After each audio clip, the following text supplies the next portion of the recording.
पश्चिम खानदेशातील नंदुरबारमधील ही गोष्ट. सकाळी सकाळीच आजीने शिरीषला हाक मारली. शिरीष, येतोस का लाडू वळायला? ती म्हणाली, आजी, आज मला शाळेत लवकर जायचं आहे. झेंडा घेऊन आम्ही सारे शाळेतून बाहेर पडू आणि मिरवणूक काढू. आज 9 सप्टेंबर. महिना झाला चळेजाव चळवळीला. इंग्रज या देशातून जातील का? आजी म्हणाली. आम्ही त्याला घालू, त्यासाठी वाटेल ते करू अथवा मरू. आधी आजीला मदत कर, लाडूवळ. शिरीष हा सर्वांचा लाडका मुलगा होता.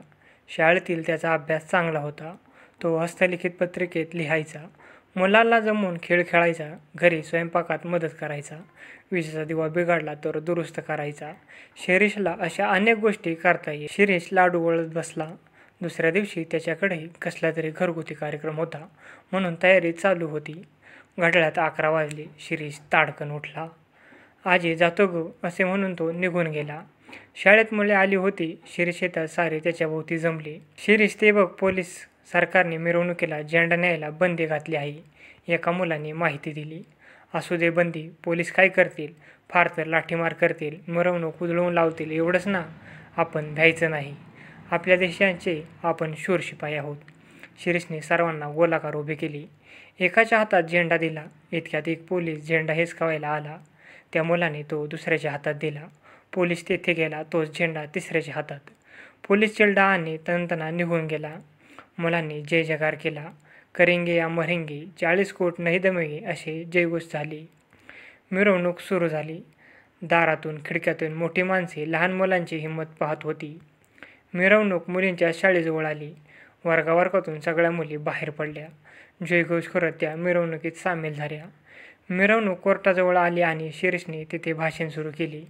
वकील मंडळी बाहेर येऊन ऐकू लागली.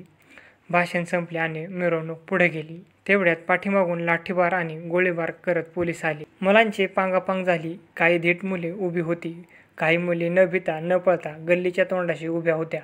पोलीस तेथे पोचले. विजेप्रमाणे शिरीष तेथे आला आणि म्हणाला, आधी आम्हाला मारा. मुलींवर काय गोळ्या झाडता? ही माझी छाती उघडी आहे. अधिकाऱ्यांनी चिडून गोळी झाडली, पण नेम चुकला. जरा नीट नेम धरा, गोळ्या संपल्या नाहीत ना? शिरीषने विचारले आणि त्या अधिकाऱ्यांनी जोगळून गोळ्या घातल्या. बाळ शिरीष पडला. आणि हा कोण? हा लालदास, शिरीषचा प्राणापेक्षाही आवडता मित्र. गोळी लागून तोही पडला. झाडाआड 10 वर्षाचा धनसुखलाल उभा होता. त्यालाही बोक्सून ठार करण्यात आले. हा शशीधर आणि हा 8 वर्षाचा घनश्याम, त्यांनाही गोळी लागली. पाणी पाणी, शिरीष क्षणस्वरात म्हणाला. लोकांच्या डोळ्यात पाणी आले. एकाने पाणी आणले. तेवढ्यात पोलीस अधिकारी गरजला, खबरदार, पाणी द्यायला पुढे याल तर गोळ्या घालू. भारत मातेला स्वातंत्र्याचे अमृत मिळावे म्हणून त्यांनी प्राण दिले.